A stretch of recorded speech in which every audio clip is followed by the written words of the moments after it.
ego ma ego m na ụfọdụ ngakwa n'ebe ọjị mana akpọga ha agọchiri ọ ya ga-kacha mma anatara m ọjị unu oduru n'aha Jizọs enyi m nwoke ọgịdị maka isi ebe ka ma mata ndị pịara m ọjị udo dịrị gị Oba eze biko ọnwa m ebe a ọdụ Nze mana ahụ m enyi ndị Nze na ọzọ ahụ bụ Chief Dr. AC Ogamara ihe eji mara m bụ ọkpata ozu a amụrụ n'ụmụaka na nje aba local government Imo steeti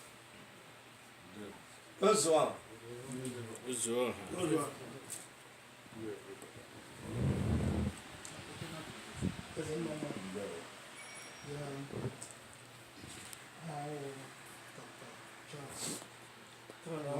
nwanne Igbo onye awụ mbere awụ eze elected awụ mbere autonomous community ugboro 2 eze elected Oba the Great. Oba the Great. Aha m wụ Nze Oke Igbo, onye isi ndị Nze n'Ozo USA Gburugburu. Agwanụ m ozuru Igbo ndị nke ọba Kingdom. Ọ wụrụ ichiri m chief mmụ agbanye nkwe ndewo. Oba the Great. Oba the Great. Oba the Great. Ọ Nze Raphael Nnamdi Amechi n'ama Igbo eze ọzọ akwana member Nze n'Ozo na USA. Ndewo sir. No. Eze briko eshiri Moses eshibe miliyeshi eshiri de bi awodum chief so ba commission is a cabinet shishabed para mo awu engineer Gideon ofo na mo Nze na mo Ozo ka drama ka nchekwa yo ameta hema ya bodu batara ga kam jiro mo yesi wo no mai letters nara ya wo no mai abo sa na wo te he bo mi kuchara ya bata huru ba but da wo da ga sha onye eze o mai nga ata na wo no mai ha nga wo na mo je wo ha mate bara bo huru wo ka obi ro ma he ji bram na Baltimore wo fo bo ha lo fo ibe te ba dalo onye kwe ko Eze ga-adịyo. Biko cheta nta ka biko ten ngore ma ihe ya na akpọ omege onye mere ya yes omege yes ọ na-ewota beka ishugbu awota ya omege gị me exotis onye Igbo nwa afọ Igbo ga-ama ihe ime nsogbu arụ dị ka ara aga n'obi jiri aka Eze ga-adịyo. Eze ga-adị. Afọ mma bọsị Freddy Uchenna Godfrey Twekere. Abụ m onye obu ọhịa Ibere dịkwanụ local government area n'Ụmụahịa. Eze Wasomba chiri m omena nwata na 1997. Eze Stanley Ijenwa chiri m Ugwumba ọrụ n'afọ nke gara aga. Eze nke enyi ya just nwụọ Alipo I think 2 weeks ago. Abụkwanụ mbụ the most recent past national president ndị ikwu anọ na United States and Canada. I just give up my seat last July. Na mbụkwa the most recent past president Ụmụahịa Family Association in the state of Maryland.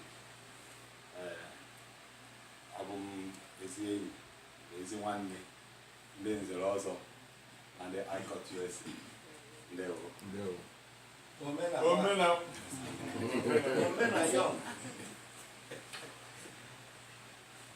Igwe Blipao.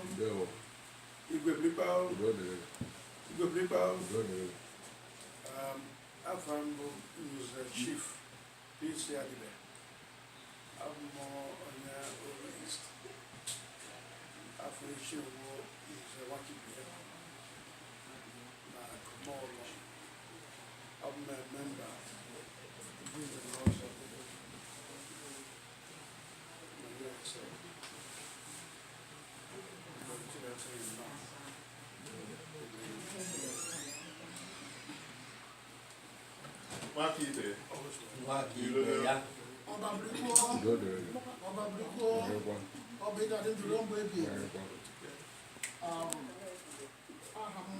Prince Nze Andrew Emeka Ogefe. His Royal Highness late Eze I.O. Ogefe, one of his Oba and uncle local government. And will be Secretary General and also USA. No. Oba the Great. How would you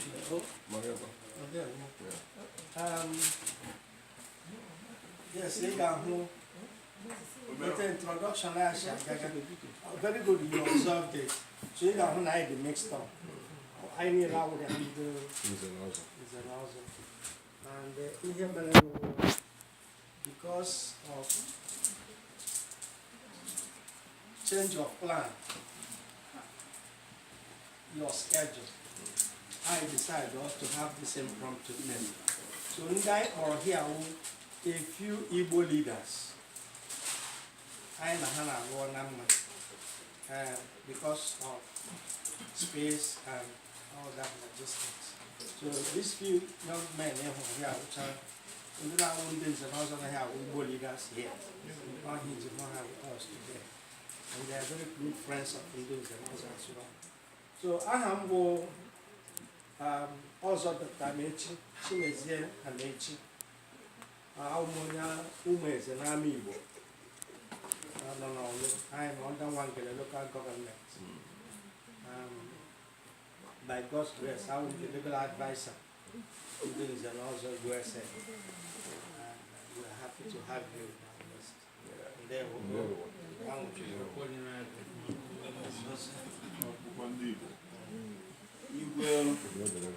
Igwe. I found Duru. I gave you one. Duru. Wafa. Ainaza. Nichi Ozo. Abu Nze Ozo. As far back as 66. Okwa Chief. Onye Upokambu, Nnewi South Local Government. Member of High Court. By name, Alex Aiko Keke. Dao. Ako Choma.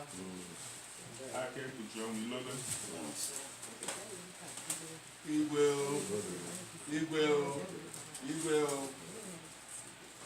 Amo Stanley Yedu. Aum Chief. I'm a President Igbo Council of Traditional Title. I'm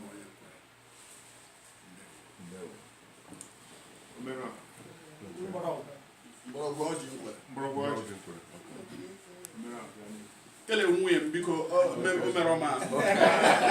Achọ yi na couch. Biko tire mo bora ka. Ege yi na couch.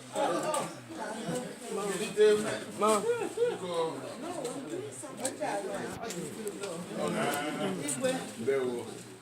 Ndewo no. Lalo. Ndewo. Na bia rodo. Asila nga aka ha nwaanyị etinye dị ọkwa mgbe okwu nụrụ okwu maka na asịga mgbe emekere na ọ ga-ehi na ka ọ ya ka o jiri tie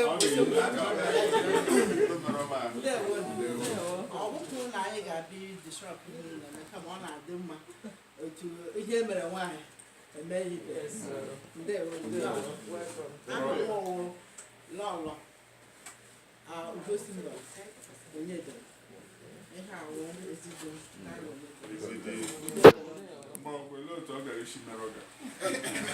ọwụrụ ọsọ akpọlite ime ya ma ọ dụgbelu m ekpe m mgbe ọzọ mechi ọnụ ekele ya na-efe nwanne mụrụ eze birigbo eze birigbo eze birigbo aha m Nze Mike Agụgọ awụ m onye Owerri West, I'm not calling you big. Owerri West, local government. I did a bottom member. Why am I down because of the business? Him to be late, so I thought Halloween. So they need to run around with their means. Actually, I tell you, hotel I don't run it. You may be the guy that do. Get a program. Omeron, Ilolo, Amaka Hibi. Igbo Mamman. I had practice. Onye ajụjụ anaghị efu n'ụzọ. Nna m si ama amasị abụghị ihe ha ewuru obi na-eme ya wee wango. Ama m chọọ mere ndị nze na ọzọ la mụta. Ozuru Igbo mekwere ka m ghọta na ọ dị ụfọdụ ndị lawo ndị ọzọ ma ọ bụ nze ma ịbịa wụ ndị agbata obi ọma. N'otu ugbu na ugbu a akọwarịtara onwe anyị o doro m anya mmadụ abụọ na atọ lawo nze ma otu onye ma ọzọ lawo nze mmadụ ime mistake ma akpọwo ya nze onye dị otu ọwa karịa ero anyị ga-egọzi ọjị oturu mere dị mma ihu na omenala Igbo efu okpọrọ anyị gọzie ọjị mgbe o ruola gụma anyị asụwa gụma ụbọchị ndị elu nara ekele ekekere ụwa nara ekele Chukwu okike abịa ma nara ekele ebe iduru ozugbo anyị n'udo anyị abịarute ndị a oyiri nkwere m izu ọ naghị afọ ụka ọbịbịa anyị nga taa Jehova mazuru ya mena UgoEze m anyị abịarute nga n'okwu dị aka do Jehova edukwere unu agachaghị n'elu n'ụgara gakwa nga okwu dị aka do asị m ya dịkwuru unu na mma ọ ga-edo unu na mma na eke doro unu na orio doro unu na afọ doro unu na afọ ọgwụkwọ ọjọọ agaghị ekpe unu ihe ọjọọ nọ n'ihu n'oge nọ n'azụ ihe ọjọọ nọ n'azụ n'oge nọ n'ihu naanị ihe n'oge n'ala ka bụrụ anyị ọma ekekere ụwa nụrụ ọgbachi dị elu nụrụ ọ gwara onye ọma na-akpọ ụmụ mkpa n'obi Jehova mezoro ya Jehova mezoro unu ya a sị ya eghe ruru ya bara ndanda mgbe mmemme cheta mkpọkịrị bụ bịọ mkpekere achara Igbo wotu ma unu abịaghị ọbịbịa tiri jụọ echi nwa okpu agụ unu okpu egwurugwu unu nyara nkalari unu ma ọ na-aka unu agaghị matachi n'ụwa ndị Igbo unu tiri kotu bịa n'ụgbọdụ onye edere Igbo n'ime unu ọwụ ihe a ya wụ omenala ya dịkwuru unu na mma onye isi aha nna ya efuru ahụ ya efudela ọjị a ọwụ ji udo ọjị ịhụnanya ọjị nwanne na ahụ nwanne ya ahụ anya otu na ụhụrụ m na UgoEze m hara ndị ga-enwere unu ya kwadoro asị m jila aka erie ya edela aka erie ala ya gbara ya ọhụrụ ka anyị meruo emeruo ọjị a ọ ga-emụtara unu ihe ọma akwụkwọ nsọ mama m ọchị ebe ndị nsọ ha zọrọ kwụ aliloya ha na-ada ụkwụ m zọbatara nga ata n'etiti unu aliloya gị dara ndụ unu n'agha Jizọs ihe ọma ga-emere unu ikwulibe ga-ajụ ikwu ihe ọma ka ịhụ na-emere ndị ebe ha ochie Jehova ga-eme ka unu mata ọngọzi m na-enye unu taa ọ ga-efu iche ọ ga-agwakwa unu n'ime obi unu sị ọba gọziri unu taa gọdịrị unu otu a n'agha Jizọs ọjị a ọ gbara mkpe ọ naghị afọ ụka imepụ ya ọ naghị afọ ụka enwe ya ọ naghị agwa nwere nwa ọ na-eji ike a na-eji mma eme ya ịkpatụ ya ka ya emepụ ọwa agbata obi ọma otu unu nọ na-emekọrịta dịka nwanne agbaghị na agbụchi dee ka o si dị mmanwụ mmekọ nke ụmụnne mmekọrịta unu a mmekọrịta ọmụ na ya gawakwala ihu ọgbachi ya dabatara n'ime ya asị m ka biko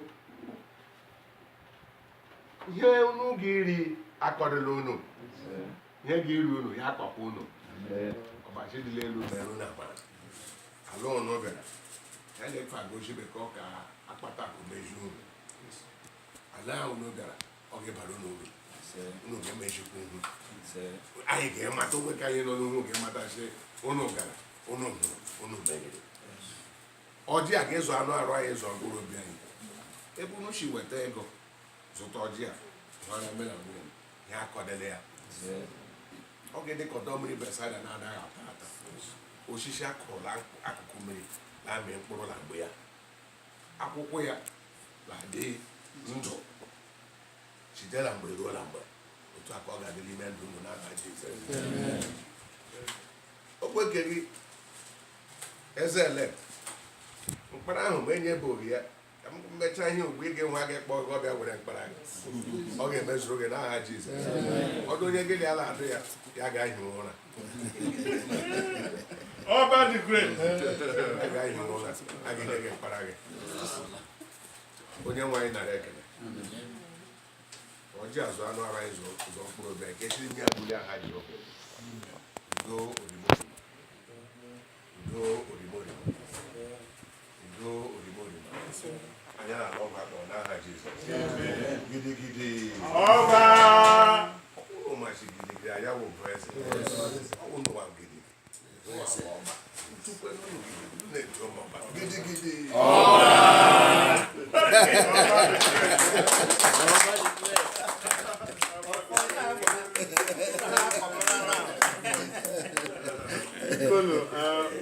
Oba gosiela ọjị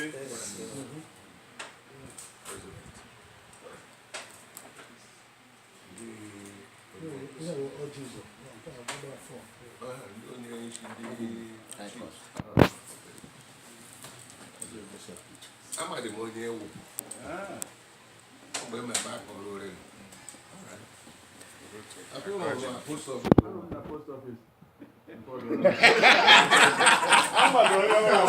ị ga-ewere ga ahụ taa No wonder iji rotate. Ebe ka ndị mgbọrọgwụ iji pere na onye nọ na post office. Ọwụwa ndị ese iyiri ha. Echekwu ya. Ka ihe rụrụ ka bụ ụgbọ akị. Ya cheta tụkwa. I'm just telling you. Oba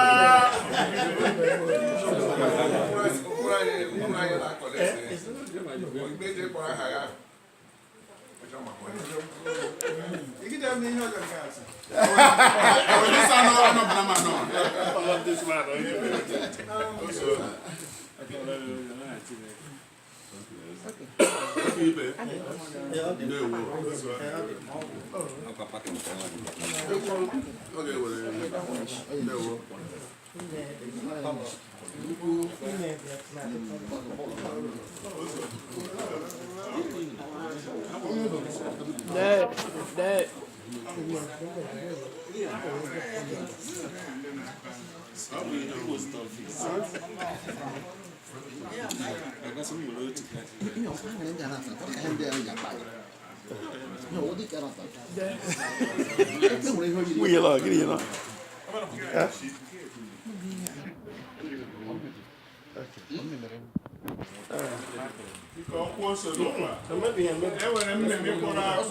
enwere mmemme kpọrọ akpọ nwa alligator pepper nwa ọkwụ ose biko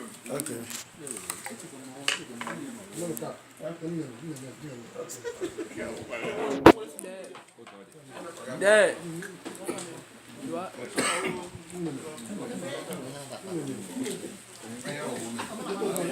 Onye na-ata afụfa na afụfa na-emebighị emebi. This species will ime na.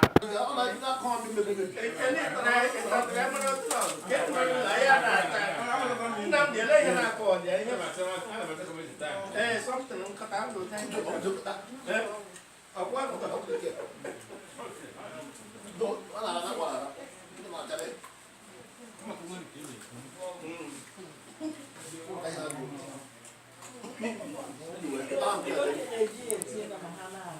Ndị dibere ji akpa aja.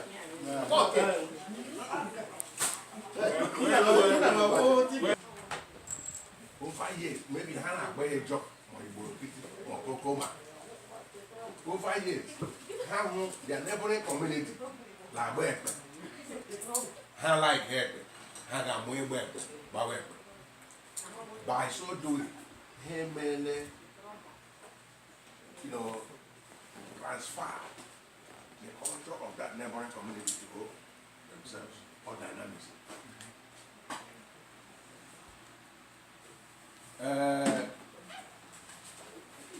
My wo Georgia Jabobo. Indeed, chair, my indeed, church. Igenya or Igenya, my Jabo. But and when a lot of innovations, introductions, or incursions into custom and tradition, modernization, Christianity, and they fall into it. Would depend on keep well. But as far as more you're concerned, there's a more under the concern. Because of dynamism, those customs, lading and tuned with the beliefs, norms of Christianity, they may be satisfied. And they may get this. Over more woman time, I can't get bullshit twins. Oh, wait, Igbo can't bullshit twins. And the bullshit twins, No. I'm not twins, I got one. Not to hear Ndiamo, Lada Homa, humanity, and man at all. What the pandike, the sugar, English. Don't put that go, war, Macamai. Came war as it. And I'm at my Allah. Jesus, which you take what I'm Moses. What woman is she? Egypt laugh.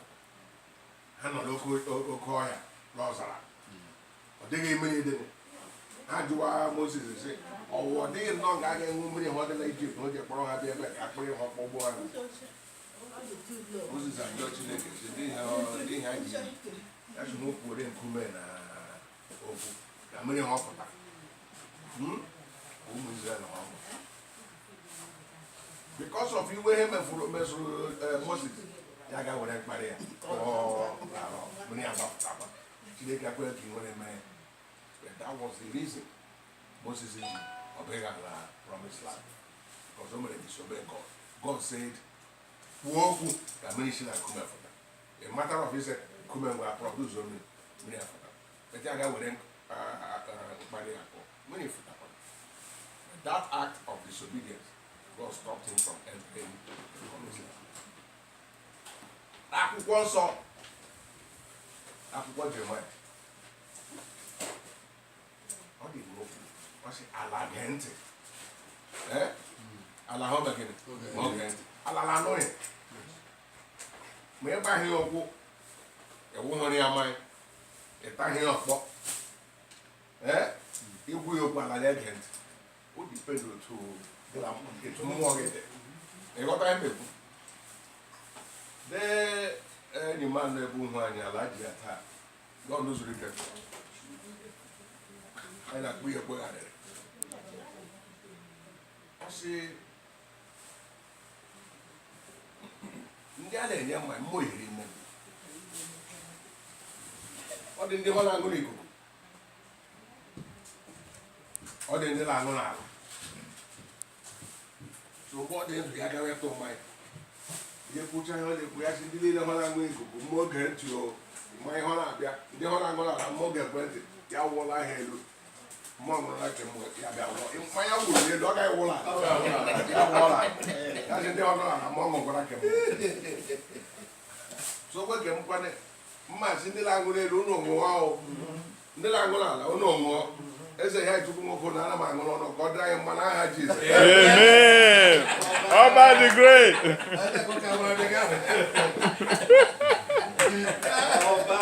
Oba. Ọwụ ya wụ dynamism. Ihe kpọrọ nkịta ọhịa ọ ga-eza. Now, na-ekwutudo nwatakịrị okwu. Gani. Ọjị nwe ya na-eji anabata ọbịa. Bịa atọ ọjị, ya ka ya ofe bịa. Kemgbe nne mụrụ m, ya bụ m Amerịka mbụ. Ekwepụkwara m ịbịa Amerịka. Enwere m, before this time, enwere m 5 opportunities ịbịa Amerịka. Even ọ dị ndị ike gbachara m tiketi, wetara m visa, gbara m tiketi, ekwere m ịbịa. Agala m Europe, agala m Asia. Adị na onye ahụ mere na-ekwere m ịbịa Amerịka, ọ naanị Chineke nwere. But oge riri ihe niile, ọ dị akwụkwọ Ecclesiastes. So kewe oge ya na mụ na ịbịa Amerịka. Ọba ị na America. Agara m Amerịka. Agara m Amerịka. Agara m bịa chọpụta na o nwere ọtụtụ ihe m mụtara na Amerịka.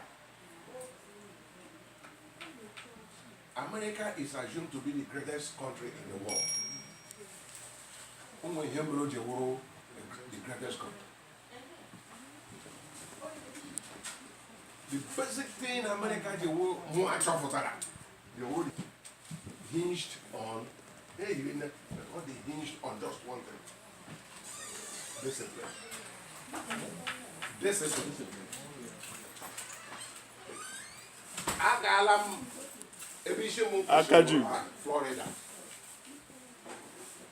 Tampa, Florida. So, where's Florida? Houston. Houston. Dallas. Dallas. New York. New York. Pennsylvania. Philadelphia. About 2-3 days ago. Philadelphia. Bịawa Maryland. Echi ndị isi Maryland ga Baltimore. Chizie ya gaba New Jersey. Otu onye mkpọrọ si ya dekwe etu m siri aga. Esi aga kọtakwa ma dekwe ndị Nigerian president họtọrịla America. Anyị na-anụ ebe ọba kọwa ụba.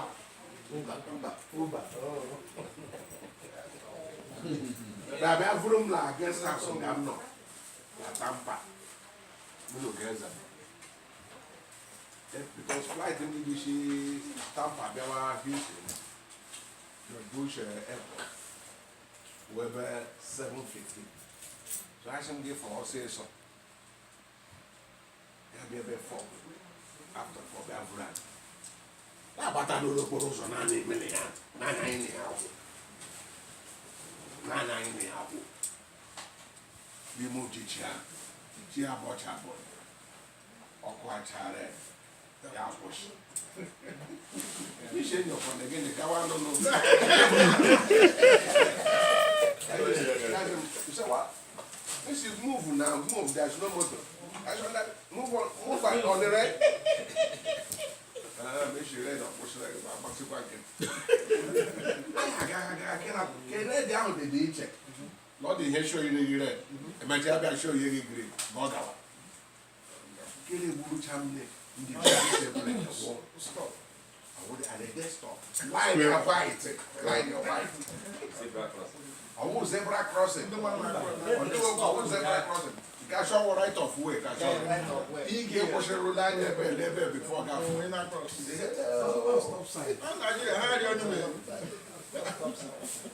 That is the greatest discipline I've ever seen in America. You must stop. I want to catch you then I pose or with the line Nicky and never. You have to wait for him to go before God. Discipline. So, my boy, ya onye mbise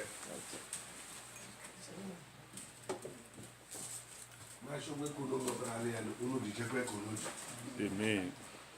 N'ọzọ m mụtakwara discipline on how to manage your economy. Je igo nke bụ white reflective Ọ bụ ihe ọ nwere. Aga m ezu ya. nke anyị na-eji eme n'ụlọ. Ọwụhụ kalema ụlọ mmiri ga-esọfụ ya. Abịa ga-eti ọ dị ebe etigwechiri bombs. Because all asphalted bombs. So sometimes motorists are not here. Jump right. Don't give your mark a line and go. Never ya stop. Mark a gate. Afu him give me. Oh, we have motor in America. Come on, guys. You have to have money time. We couldn't bring in go half for the You don't like like you know more. Ugo Nze na ọzọ echelu una-abịaba. Agwa m sị, enweghị anybody who a member of this association na onye echiri echi ụlọ ya dara enye m agwa. I said, accepted. Unu dị je goro ji. Ọ dịgodo onye si ya bụ Nze ma ọ ọzọ chọrọ ịjọ unu ma tupu na-anabata ya unu jụrụ ajụjụ ụlọ onye ajụjụ anaghị efu ụzọ anachọrọ m ka m mee ka unu mara na okicha alaghị asara ihu mmụọ okicha alaghị asara ihu mmụọ gịnị ọnwụ na omenala Igbo na ha amara nwunyo laghachi ifo kpọrọ